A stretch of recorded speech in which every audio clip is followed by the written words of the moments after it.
नमस्कार, बाखबर में आपका स्वागत है। मैं हूं राघवेंद्र सिंह। बाखबर में आज हम बात करेंगे मध्य प्रदेश के बारे में। दरअसल पिछले दिनों हमारे यहाँ अप्रवासी भारतीयों से बातचीत हुई थी। पूरी दुनिया के प्रवासी भारतीय इंदौर आए थे और उनसे प्रधानमंत्री से लेकर राष्ट्रपति और मुख्यमंत्री शिवराज सिंह चौहान ने सीधा संवाद किया था। लेकिन आज हम बात कर रहे हैं ग्लोबल इन्वेस्टर समिट के बारे में। दरअसल ये इसलिए भी महत्वपूर्ण है क्योंकि अब ये जो इन्वेस्टर मीट है, ये कहीं ना कहीं मध्य प्रदेश के मामले में माइलस्टोन बनने वाली है। 4 बार के मुख्यमंत्री शिवराज सिंह चौहान ये 5वीं इन्वेस्टर समिट करने जा रहे हैं। अभी तक मध्य प्रदेश में 2,22,000 करोड़ का निवेश हो चुका है और अब ये बात कही जा रही है कि हमारे यहाँ निवेशक तो बहुत आते हैं लेकिन निवेश नहीं हो पाता। इस पूरे मुद्दे पर आज हम विस्तार से बात करेंगे कि आखिर ये जो निवेशकों का मामला है, ये कितना सीधा है, कितना टेढ़ा है, कितना पेचीदा है और मुख्यमंत्री शिवराज सिंह इस बार इसको कितने अच्छे ढंग से हैंडल करते हैं, क्योंकि ये शिवराज सिंह सरकार का इस बार की सरकार का आखिरी समिट है। इसके बाद दिसंबर में चुनाव होंगे और अगला समिट नई सरकार करेगी। तो निवेश से बदलेगी तस्वीर या तकदीर, इस पर विस्तार से बात करेंगे। चर्चा के लिए हमारे साथ स्काइप पर जुड़ेंगे देवदत्त दुबे जी, वरिष्ठ पत्रकार, और इंदौर से मध्य प्रदेश की वरिष्ठ पत्रकार जयश्री पिंगली जी, और जयंत तोमर जी भी हमारे साथ जुड़ेंगे इंदौर से, ग्वालियर से। तो 3 मेहमान हमारे साथ जुड़ने वाले हैं। लेकिन आपको बता दें कि 29 लाख से ज़्यादा लोगों को रोजगार मिलने की संभावना है। वैसे तो समिट में बहुत सारे एमओयू साइन होते हैं, लेकिन जो हमारे पास जानकारी वो ये कि 2007 में पहली समिट हुई थी, तब 102 एमओयू साइन हुए थे। 17,311 करोड़ का इसमें निवेश आया था और 49,750 से अधिक लोगों को रोजगार मिला था। दूसरी समिट अक्टूबर 2010 में हुई थी। 109 एमओयू साइन हुए, 26,889 करोड़ का निवेश हुआ और 25,000 के लगभग लोगों को रोजगार मिला। तीसरी समिट 2012 में हुई, 425 एमओयू हुए, यानी एमओयू की संख्या बढ़ने लगी थी और लगभग 26,054 करोड़ का निवेश हुआ। 31,330 लोगों को रोजगार मिलने का आंकड़ा हमारे पास है। चौथी समिट 2014 में हुई।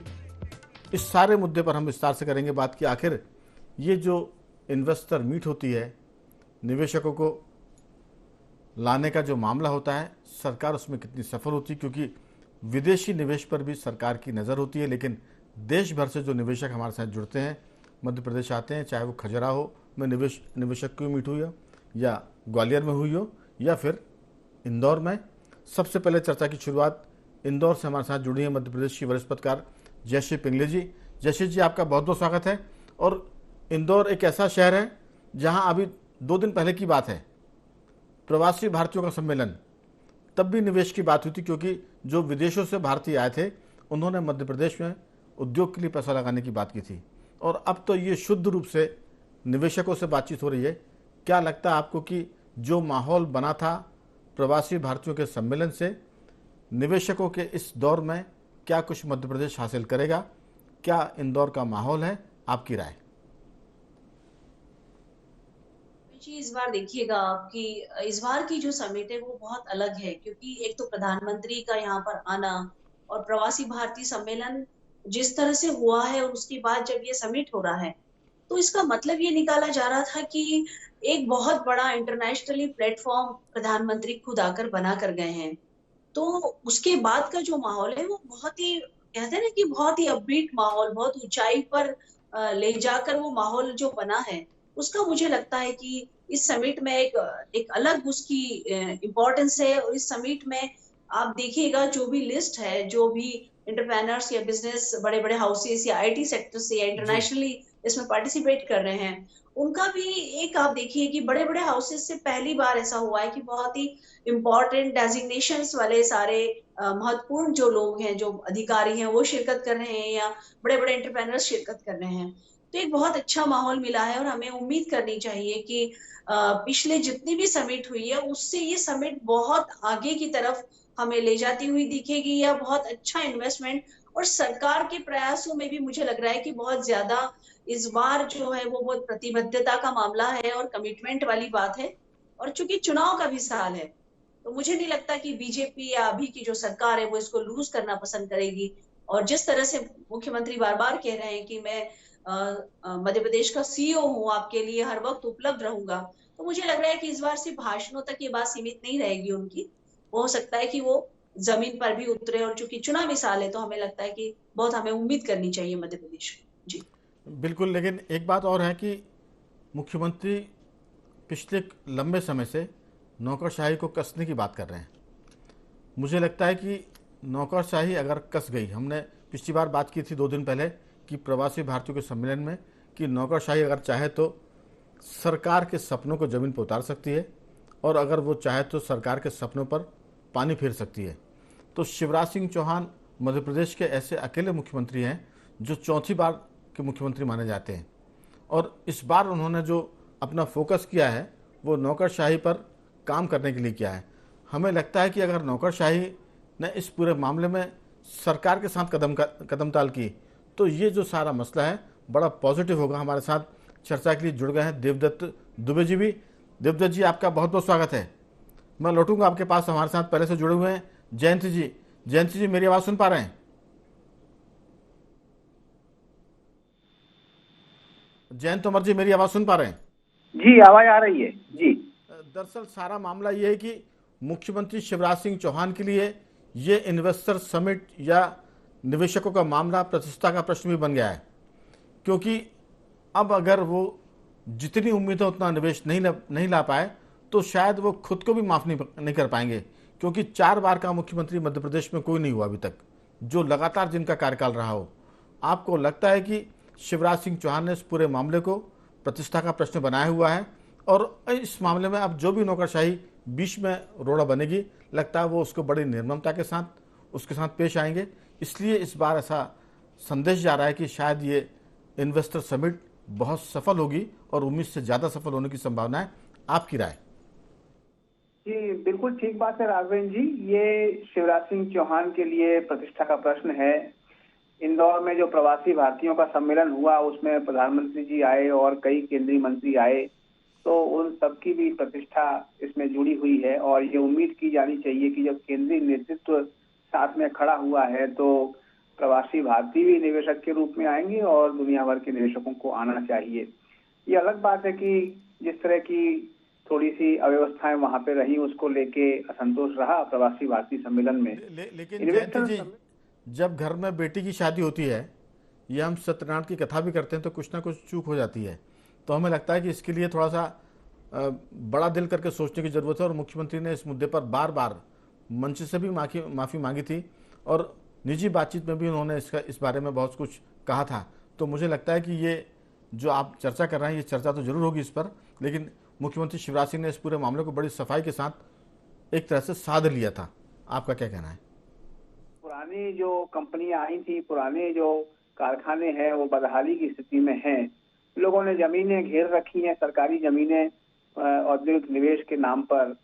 तो कमोबेश अगर पीथमपुरा को अब बात माने तो मध्य प्रदेश में नए औद्योगिक क्षेत्र विकसित हुए होंगे, उनमें रोजगार उनसे कितना विकसित हुआ है ये कह पाना बहुत मुश्किल है। तो ये बहुत बड़ी चुनौती है। और जहाँ तक बात है रोजगार की और औद्योगिक निवेश की, तो हम सभी जानते हैं कि उसके लिए एक बेहतर व्यवस्था सरकार को सुनिश्चित करनी पड़ती है। उसमें तमाम तरह की रियायतों के साथ साथ कानून व्यवस्था भी रहती है, और इस तरह ये भी सुनिश्चित करना होता है कि वहां पर किसी भी तरह का ऐसा कोई संकट उद्योगपतियों के साथ नहीं आएगा। इन सब चीजों को ध्यान में रखते हुए ये जो इन्वेस्टर समिट है ये कितना फलदायी होगी ये कह पाना अभी कठिन है। लेकिन ये जरूर है कि शिवराज सिंह चौहान की प्रतिष्ठा इसमें जुड़ी हुई है इस इन्वेस्टर समिट से। बिल्कुल, लेकिन मध्य प्रदेश देश भर में ऐसा राज्य है जहां लोग निवेश करना चाहते हैं, और दुनिया भर में भारत ऐसा मुल्क है जो चीन के बाद निवेशकों के लिए सबसे एक तरह से कहेंगे कि बड़ा केंद्र बना हुआ है। तो मुझे लगता है कि इस सारे मामले में शिवराज सिंह की सरकार का तजुर्बा, नौकरशाही को लेकर उनका जो कड़ा रुख, और उद्योगपतियों के मामले में अब वो खुद कहते हैं, हालांकि ये कोई नई बात नहीं हो, वो पहले भी कह चुके हैं कि वो सरकार के सीईओ हैं, लेकिन अब वो सरकार के सीईओ बड़े एक्टिव मोड पर हैं और इस मामले में बड़ी कठोरता के साथ वो उन अफसरों के सामने पेश आ रहे हैं जो सरकार के काम में दिक्कत पैदा करते हैं। मैं लौटूंगा आपके पास। देवदत्त जी, इस पूरे सम्मेलन में मुख्यमंत्री शिवराज सिंह के साथ साथ ज्योतिरादित्य सिंधिया भी दिख रहे हैं, नरेंद्र सिंह तोमर भी दिख रहे हैं, और प्रवासी सम्मेलन में एक तरह से केंद्र सरकार के प्रधानमंत्री से लेकर वित्त मंत्री, विदेश मंत्री, तमाम जो वरिष्ठ मंत्री थे वो सब यहाँ थे। तो मुझे लगता है कि इंदौर एक ऐसा शहर बन गया है जो कम से कम जयपुर यानी राजस्थान और गुजरात और महाराष्ट्र के बाद एक वाइब्रेंट सिटी के रूप में सामने आया है।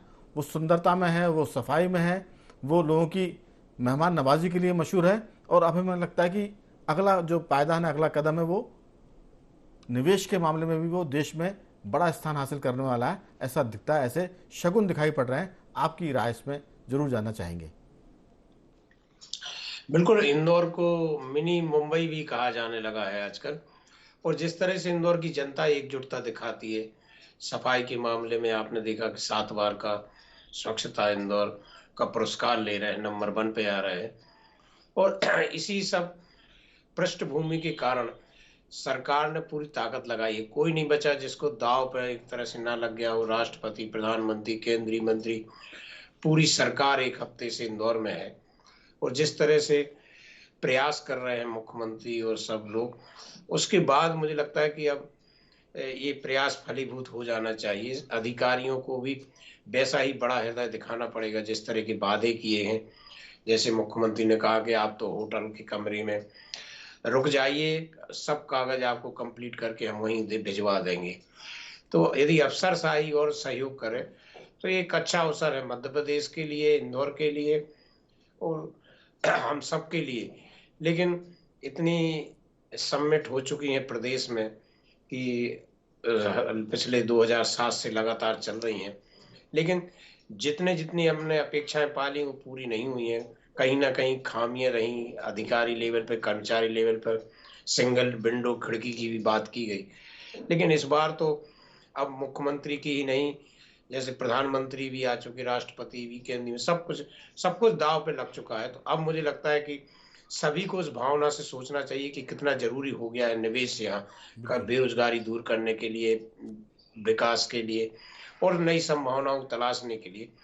तो जब सब कुछ एकजुट है तो बाकी काम अब बहुत कम बचा है। यदि साइन हो गए जैसे आज ही हुए हैं तो उनको बस व्यवहारिक रूप में उतारना है। तो उसके लिए अधिकारियों कर्मचारियों की बिल्कुल वैसी सहृदयता की जरूरत है। बिल्कुल, जो जैसे जी जो मुख्यमंत्री शिवराज सिंह चौहान चाहते हैं, नौकरशाही को भी उस हिसाब से चलना पड़ेगा, और अगर नौकरशाही उस हिसाब से नहीं चली तो ये सारा जो सपनों का महल बना वो गिर जाएगा।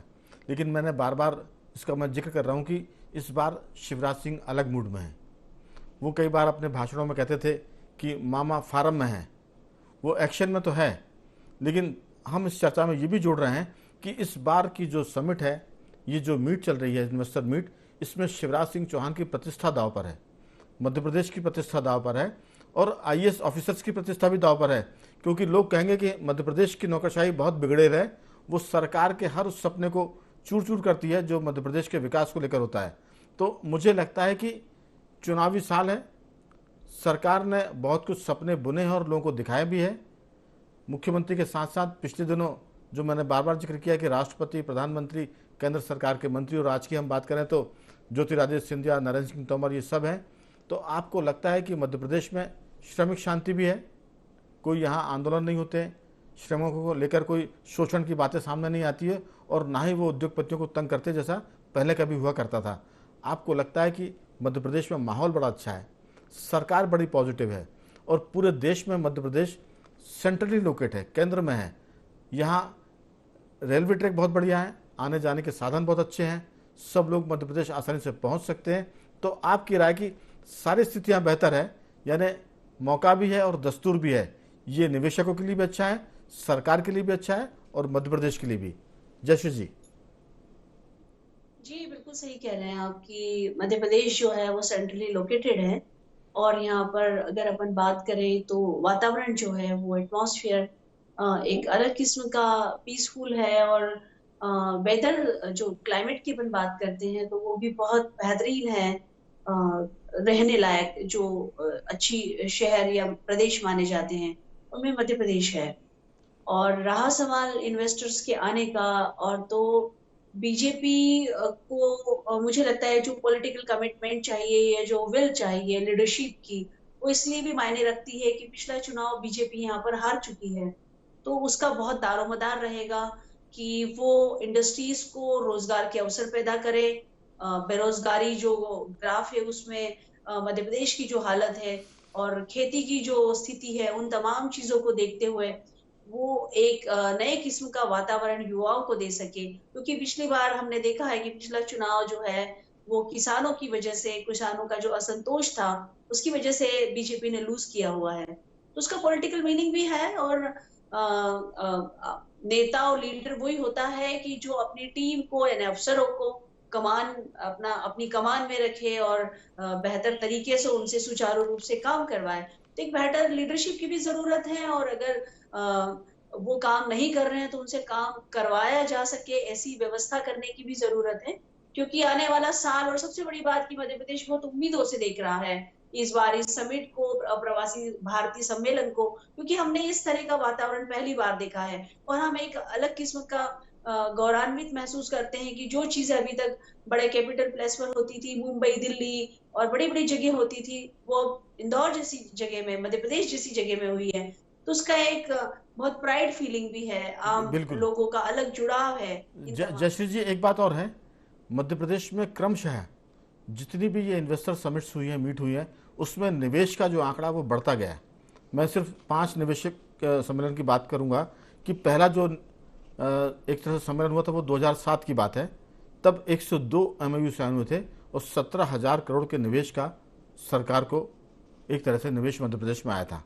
दूसरी समिट हुई थी 2010 में, तब 109 MOU साइन हुए थे और 26,879 करोड़ का निवेश मध्य प्रदेश में आया था। तीसरी समिट 2012 में हुई थी, तब 26,000 करोड़ का निवेश आया था। और चौथी समिट 2014 में, यानी 2 साल बाद, तब 49,000 का निवेश मध्य प्रदेश में आया था। 49,000 करोड़ की बात कर रहा हूँ मैं, ये निवेश आया था। तो पिछली समिट से अगर हम देखें, 2012 में जो समिट हुई थी तब उसमें 26,000 करोड़ का निवेश था। 2014 की जो समिट हुई उसमें बढ़कर सीधा लगभग डबल के आसपास पहुंच गया था, 49,000 करोड़। और 5वीं समिट में ये पहुंच गया था, थोड़ा सा नीचे गया था क्योंकि तब 2016 की हम बात करें, थोड़ा सा दुनिया में मंदी की बात उस समय चल रही थी, तब 32,000 करोड़ का निवेश आया था। ये आंकड़े हैं जो बताते हैं कि मध्य प्रदेश में एक साल को छोड़ दे तो क्रमशः निवेश बढ़ा है, लोगों ने इन्वेस्टमेंट ज़्यादा की है। और इस बार तो ऐसा लगता है कि आंकड़े टूट जाएंगे, क्योंकि 15,82,000 करोड़ के निवेश का प्रस्ताव सरकार को मिला है। एक बात जरूर इसमें सोचने की होगी कि ये जमीन पर कितना उतरता है। अगर नौकरशाही ने सरकार की मदद कर दी तो मध्य प्रदेश के भाग्य जरूर बदलेंगे, तस्वीर भी बदलेगी और लोगों के, यहाँ के जो लोग हैं उनकी तकदीर भी मेरे ख्याल से बदल जाएगी। मैं आपके पास लौटूंगा। जयंत तोमर जी, ये जो सारा मसला उसे आप किस ढंग से देखते हैं? राघवेंद्र जी, आपने सारे आंकड़े प्रस्तुत किए और बताया कि किस तरह से पिछले 4-5 इन्वेस्टर समिट में कितने MOU हुए और किस तरह 26,000 करोड़ से सीधे वो 49 लाख तक को पहुंचा है। पहला जो इन्वेस्टर मीट हुई थी उसमें 17,000 करोड़ की बात मैंने की थी। 17,000 करोड़ से 49,000 करोड़ तक का सफर है ये जी। 17,000 करोड़ से 49,000 करोड़ तक अगर ये निवेशक उसमें पैसा लगाने को तैयार हैं तो ये बहुत उत्साहवर्धक बात है। और जिस तरह से केंद्रीय सरकार के मंत्रियों ने और प्रधानमंत्री ने उपस्थिति दर्ज की है, वो भी आश्वस्त करने वाली बात है। लेकिन चुनाव में बहुत कम समय रह गया है और इस अवधि में किस तरह से चीजें किस गति से आगे बढ़ेंगी, ये इस पर बहुत कुछ निर्भर करता है। कहीं ऐसा तो नहीं है कि ये सिर्फ चुनाव तक सीमित है। और जयंत जी, इसके बाद तो गति बढ़ाने का काम तो इन्वेस्टर्स का रहेगा, जो अपनी यूनिट लगाएंगे, अपनी इंडस्ट्री लगाएंगे। सरकार का काम उनको लाइसेंस देना, ज़मीन देना, रियायतें देना, और उसके बाद वो सब चीज़ें करने के बाद ये सारा मसला हो जाता है उद्योगपतियों का कि वो उसको कितनी तेज़ी से काम करते हैं। तो मुझे लगता है कि उद्योगपति उसको विलंबित कम करेंगे, क्योंकि जितना वो देर से करेंगे उतना उनका मुनाफा कम होगा। मध्य प्रदेश अब पूरे देश में फोकस पर आ गया है, कम से कम निवेश के मामले में। जी बिल्कुल ठीक बात है। और इन सब चीजों में जितनी गति आएगी उसी पर सारी सफलता निर्भर करती है। और इसलिए सरकार और प्रशासन और उद्योगपति सब मिलकर अगर इस पर ध्यान केंद्रित करेंगे तो चीजें बेहतर होंगी। यहाँ सबसे महत्वपूर्ण जो बात है वो कर्मचारियों की, श्रमिकों की कार्यकुशलता की बात है। क्या मध्य प्रदेश के पास कार्यकुशल लोग हैं? और ये भी सबसे महत्वपूर्ण बात ये है कि इसमें मध्य प्रदेश के लोगों को कुछ लाभ मिलेगा कि नहीं मिलेगा, क्योंकि हम देखते आ रहे हैं, मेरी ये चिंता है कि अक्सर बिल्कुल, समय थोड़ा सा कम है, मैं चाहूंगा कि आप अपनी बात को जल्दी से पूरा करें। जी दूसरे स्थानों से लोग आते हैं, तो मध्य प्रदेश के निवासियों को इसमें कितना लाभ मिलेगा ये देखने वाली बात है। जाहिर है कि सरकार तो कहती है कि 50% से ऊपर जो श्रमिक हैं, जो लोग काम करने वाले हैं, श्रम माने स्किल्ड लेबर से ऊपर के, वो मध्य प्रदेश के रहते हैं। लेकिन आमतौर से इसको हमने देखा कम है कि ये सच कम हो पाता है। लेकिन इस पर भी लोग बात करेंगे। अभी तो निवेश आए, सरकार निवेशकों को यहाँ लाए, यूनिट शुरू हो, काम काज हो, फिर उसके बाद की पायदानी की झगड़ेंगे उस पर कि मध्य प्रदेश के लोगों को कितना रोजगार मिल रहा है, नहीं मिल रहा है। अंतिम टिप्पणी के लिए देवदत्त जी आपके पास क्या लगता है आपको कि ये जो सारे सपने हैं वो जमीन पर उतरेंगे और मध्य प्रदेश के दिन फिरेंगे? बिल्कुल, कोई कसर नहीं छोड़ी गई है। अधिकतम प्रयास किए गए हैं, सब कुछ राहत देने की उद्योगपतियों बात भी की गई है। तो मुझे लगता है इसके बावजूद जिस तरह की पृष्ठभूमि है, शांति का प्रदेश है, प्राकृतिक संसाधनों से भरपूर है और स्किल भी अच्छी खासी यहाँ की है, तो मुझे लगता है कि इस बार और सरकार भी बड़ी पॉजिटिव है। मुख्यमंत्री खुद पलक पावड़े बिछाए बैठे हैं, तो हमें लगता है कि स्थितियां सुधरेंगी। कोई अंतिम टिप्पणी जयश्री जी आप करना चाहेंगी? बहुत संक्षिप्त 2-3 वाक्यों में।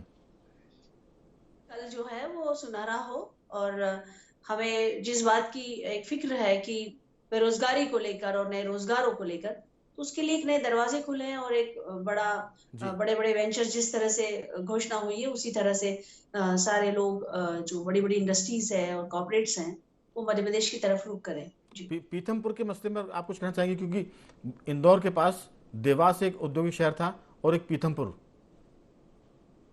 जयश्री जी। जी बिल्कुल है, लेकिन थोड़ा आईटी सेक्टर्स को लेकर ज्यादा इस बार लग रहा है, क्योंकि जिस तरह की घोषणाएं हुई है और जिस तरह का माहौल मध्य प्रदेश और इंदौर में है, तो आईटी सेक्टर मुझे लगता है कि बड़ी बड़ी जैसे तो आज भी कुल मिलाकर कह सकते हैं कि बेंगलोर के बाद, हैदराबाद के बाद आईटी सेक्टर, या पुणे के बाद भोपाल या मध्य प्रदेश हो सकता है कि आईटी सेक्टर में केंद्र बन जाए। तीनों मेहमानों का मैं धन्यवाद करूंगा। जयंत जी आपका भी साधुवाद, देवदत्त जी आपका भी, जयश्री जी आपका भी धन्यवाद कि आपने चर्चा में हिस्सा लिया। तो कुल मिलाकर इन्वेस्टर मीट चल रही है, मध्य प्रदेश इसको लेकर बहुत उत्साहित है। मुख्यमंत्री शिवराज सिंह चौहान की प्रतिष्ठा दांव पर है, और मेरा तो इसमें एक चीज़ और कहना है कि मुख्यमंत्री शिवराज सिंह चौहान के साथ साथ मध्य प्रदेश की नौकरशाही की, आईएएस अफसरों की प्रतिष्ठा भी दांव पर है कि वो किस तरह से सरकार के सपनों को जमीन पर उतारने का काम करती है, क्योंकि आखिर अफसर ही सरकार के हाथ पैर होते हैं। तो देखते हैं आने वाले दिनों में क्या स्थिति बनेगी। बाखबर में आज सिर्फ इतना ही। बने रहिए हमारे साथ और देखते रहिए IND24।